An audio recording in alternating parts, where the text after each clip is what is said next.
Hello दोस्तों, आपका हमारे यूट्यूब चैनल मिक्स नॉलेज में स्वागत है। आज हम आपको इंश्योरेंस पॉलिसी में मैरिज वुमन प्रॉपर्टी एक्ट के बारे में बताएंगे कि वह किस तरीके से काम करता है। मैरिज वुमन प्रॉपर्टी एक्ट 1874 में बनाया गया। उस समय महिलाओं की स्थिति खराब थी, इसलिए उनकी संपत्ति को बिजनेस लॉस, लेनदारों से और सगे संबंधियों से बचाने के लिए ये एक्ट बनाया गया। बाद में 1923 में इस एक्ट में धारा 6 नाम की एक धारा जोड़कर लाइफ इंश्योरेंस पॉलिसीज़ को भी इसमें शामिल कर लिया गया। जीवन बीमा में इसका महत्व समझते हैं। मिस्टर एक्स एक व्यापारी है। व्यापार बढ़ाने के लिए एक लोन लेते हैं और कुछ समय बाद उन्होंने एक टर्म प्लान भी लिया जिसमें उन्होंने MWP एक्ट लागू नहीं करवाया। कुछ समय बाद उनकी डेथ हो गई तो उस पॉलिसी के क्लेम से उनके लेनदारों ने पैसा लिया, उनके परिवार को कुछ नहीं मिला। आजकल लोन लेना, चाहे home loan, personal loan, car loan या कोई बिजनेस लोन हो, आम बात हो गई है, चाहे वह व्यक्ति सैलरीड हो या सेल्फ एम्प्लॉयड हो।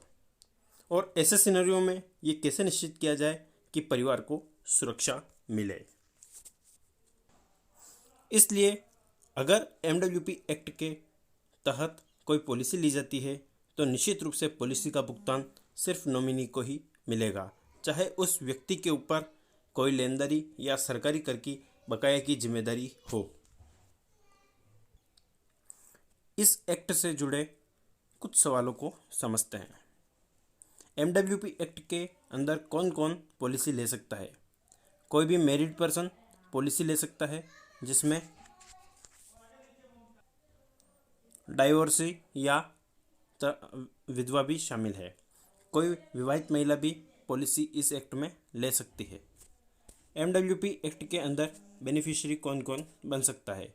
बेनिफिशियरी में सिर्फ वाइफ को रख सकते हैं या चिल्ड्रन को रख सकते हैं या वाइफ और चिल्ड्रन को रख सकते हैं। MWP एक्ट के अंदर पॉलिसी कैसे ली जा सकती है? यह बहुत ही आसान है। पॉलिसी लेते समय MWP एक्ट का फॉर्म भरकर बीमा कंपनी को देना होता है, जिससे MWP एक्ट पॉलिसी के ऊपर लागू हो जाता है। MWP एक्ट में कौन कौन सी पॉलिसी ली जा सकती है? इस एक्ट के अंदर किसी भी कंपनी की कोई भी पॉलिसी, चाहे एंडोमेंट प्लान हो, मनी बैक प्लान हो या टर्म इंश्योरेंस हो, ली जा सकती है। इस एक्ट में ली गई पॉलिसी बाकी पॉलिसी से कैसे अलग होती है? इस एक्ट में ली गई पॉलिसी का एक ट्रस्ट जनरेट होता है और पॉलिसी का बेनिफिशियरी ही इसका ट्रस्टी होता है और पॉलिसी की अमाउंट ट्रस्ट के माध्यम से ही बेनिफिशियरी को मिलती है। अगर ट्रस्टी माइनर है तो ट्रस्टी के तौर पर किसी माइनर या HUF के अलावा किसी को भी अपॉइंट किया जा सकता है, चाहे वो थर्ड पार्टी हो, और किसी को लाभार्थी बनाने के बाद उसे चेंज नहीं किया जा सकता।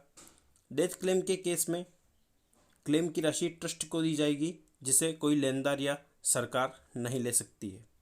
क्या ये पुरानी पॉलिसी पर भी एप्लीकेबल होता है? नहीं, यह सिर्फ पॉलिसी लेते समय नई पॉलिसी के ऊपर ही एप्लीकेबल होता है, मतलब पॉलिसी लेते समय ही इसे लागू करवाना होता है। क्या MWP पॉलिसी के ऊपर लोन लिया जा सकता है? नहीं, MWP पॉलिसी के ऊपर लोन नहीं लिया जा सकता है। क्या इस पॉलिसी को सरेंडर करवाया जा सकता है? पॉलिसी सरेंडर कराने के लिए बेनिफिशियरी की सहमति जरूरी होती है। पॉलिसी मैच्योरिटी में भी और सरेंडर में भी सारा पैसा ट्रस्ट को ही जाता है, जहाँ से फाइनल बेनिफिशियरी को मिलता है।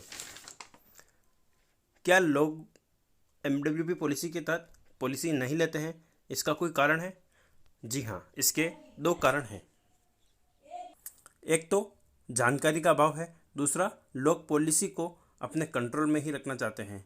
पॉलिसी लेने के बाद वो इसमें कोई चेंज नहीं कर सकते हैं, इसलिए भी MWP एक्ट के तहत पॉलिसी नहीं ली जाती है।